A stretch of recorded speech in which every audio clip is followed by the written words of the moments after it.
আমাদের কেবল 3 মাস গেছে, আপনারা আরেকটু সময় দেন, দেখবেন ইনশাআল্লাহ আমরা আইনগতভাবে আমাদের কাঠামোগুলো শক্তিশালী করে এই জাতীয় প্রত্যাশা, এই সমস্ত অনাচার, সেই অপরাধ, এগুলো সব কিছুকে আমরা প্রতিরোধ করতে সক্ষম হব। জুয়া প্রতিরোধ আইন 1867 সনের আইন, সেই ব্রিটিশ আইন দিয়ে আমরা এখনো চলছি, সেইটা 1867। নতুন করে আশা করছি সংসদের এই সেশনে আইনটা আনতে পারবো, ফাইনাল স্টেজে আছি, জুয়া প্রতিরোধ আইন। সেই জায়গায় জুয়া, অনলাইন জুয়া, অফলাইন জুয়া, বিভিন্ন প্ল্যাটফর্ম, এগুলো ব্যবহার করে যে অপরাধগুলো সংগঠিত হচ্ছে, তার সাথে মাদকও জড়িত, ওয়েটিং জড়িত, এগুলো এখন আধুনিকায়ন করতে হবে। আমরা আরো অনেক আইন আনার চেষ্টা করছি। আইনি কাঠামোটা দাঁড় করা গেলে সেটা তখন প্রয়োগের ব্যাপার। প্রয়োগের ক্ষেত্রে তখন মিসইউজ হচ্ছে কিনা, অ্যাবিউজ হচ্ছে কিনা, সেটা তখন দেখা যাবে, সংশোধনের মাধ্যমে যেতে হবে।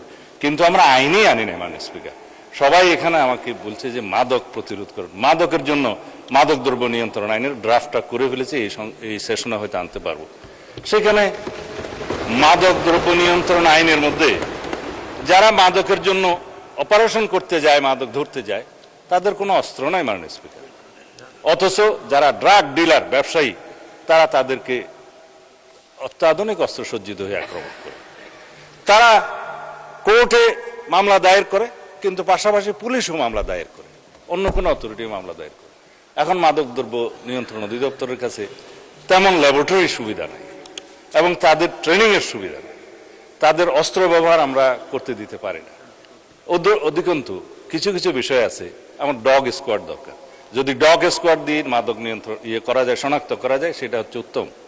কিন্তু সেই ডগ স্কোয়াড আমরা 2-1টা বাহিনীর কাছে আছে, যেমন পুলিশেরও একটা ডগ স্কোয়াড আছে, র্যাবের আছে, তারপরে অন্যান্য জায়গার আছে, এগুলো বলবো না, ডিফেন্স ফোর্সের আছে।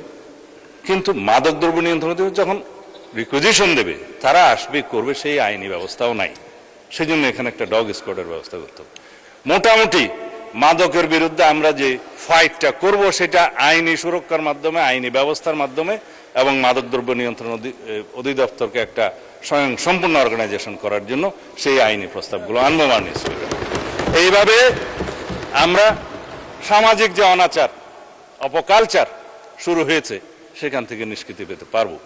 সেই জন্য আমরা আগে বলেছি, এই জাতীয় সংসদের কাছে এই জাতি নতুন জনপ্রত্যাশা অনুযায়ী অনেক কিছু আশা করে, ইনশাআল্লাহ আমাদের কেবল 3 মাস গেছে, আপনারা আরেকটু সময় দেন, দেখবেন ইনশাআল্লাহ আমরা আইনগতভাবে আমাদের কাঠামোগুলো শক্তিশালী করে এই জাতীয় প্রত্যাশা, এই সমস্ত অনাচার, সেই অপরাধ, এগুলো সব কিছুকে আমরা প্রতিরোধ করতে সক্ষম।